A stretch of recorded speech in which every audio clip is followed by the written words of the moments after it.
गणतन्त्रको भत्ता खाएर राजतन्त्रको रमिता गर्नुभयो क्या बुवा? नमस्ते सम्पूर्णमा। एकजना पत्रकारले राजावादी आन्दोलनमा गएका एकजना वृद्धलाई सोधेको प्रश्न एकैछिन हेर्नुस् त। तपाईँ भत्ता खानुहुन्छ कि खानुहुन्न? भत्ता त्यसो भए खारेज गरिदिनु। भत्ता पाड्ने गर्ने गणतन्त्र भत्ता दिने व्यक्ति हो। चाहिँदैन। त्यसो भए बुझाइदिनुहोस् प्रशासनमा गएर। भत्ता चाहिँदैन, दिँदैन। आजै बुझाइदिनुहोस् न त। ल लगिदिनुहोस्, तपाईँहरूले हटाइदिनुहोस्। भत्ता सत्ता चाहिँदैन। पहिला तपाईँबाट सुरुवात गरौँ न बुवा। तपाईँबाट सुरुवात गरौँ न। सुरुवात गरौँ भने नि गरौँ गर्ने। भत्ता चाहिँदैन। भोलि गएर इमानदार चाहिन्छ। भोलि गएर प्रशासनमा बुझाउनुहुन्छ त्यसो भए? त्यो सामाजिक सुरक्षा सबैले बुझायो भने किन नबुझाउनु? राजतन्त्रले दिएको हो र भत्ता, कसैले दिएको होइन। यो सरकारको हाम्रो सम्पत्ति हामीले पत्रकारले सोधेको प्रश्न तपाईहरुलाई कस्तो लाग्यो? हामीले के तिरेको छ? सबै ट्याक्स तिरेको, त्यो सबै तिरेको त्यही छ। त्यही दिएको, उसले दिएको हो र। तर के भयो भने गणतन्त्रको भत्ता खाएर फिर्ता गर्नु, गणतन्त्रको भत्ता खाएर राजतन्त्रको रमिता गर्नुभयो क्या बुवा?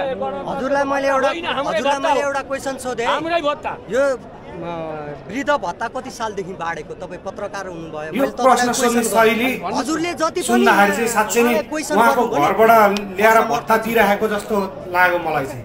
उहाँ एउटा पत्रकार नभएर भत्ता बाँड्ने मान्छे जस्तो लाग्यो।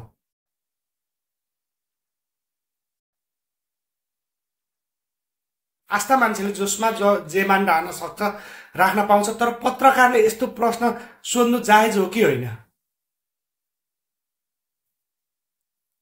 हुन त अहिले यही भत्ताको नाममा भोट मागेर खाने चलन त बनिसकेको छ, आफ्नै घरबाट दिएको पैसा जस्तो। उहाँ बुबाले चाहिँ भत्ता यही पत्रकारलाई फिर्ता गरिदिनु पर्ने, कता जिल्ला प्रशासनमा गएर फिर्ता गर्नु। पत्रकार महाशयज्यू, यो भत्ता हामीले तिरेको करले चाहिँ त्यही करको पैसाले दिएको, कुनै नेताहरूको घरबाट दिएको नि होइन र तपाईँको तलबबाट दिएको पनि होइन।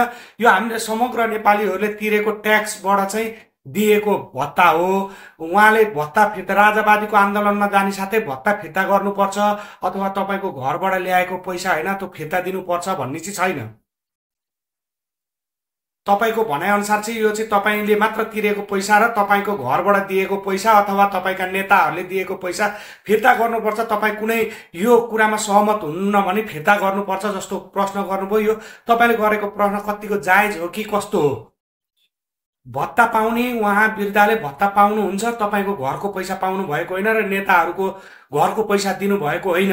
यो चाहिँ हामीले जनता, सर्वसाधारण जनताहरूले तिरेको करबाट उठेको पैसाबाट उहाँहरूले भत्ता खानुहुन्छ। तपाईँले उहाँलाई भत्ता फिर्ता गर्नुहोस्। कुन नैतिकताले भन्नुहुन्छ? तपाईँ पत्रकार हो कि कुनै पार्टीको झोले हो कि अथवा कुनै भत्ता बाँड्दै हिँड्नु भएको मान्छे हो? तपाईँहरूलाई उहाँ पत्रकारले सोध्नु भएको प्रश्न कस्तो लाग्यो? जस्तो लाग्यो त्यस्तै प्रतिक्रिया दिनु होला। हस्त जय नेपाल।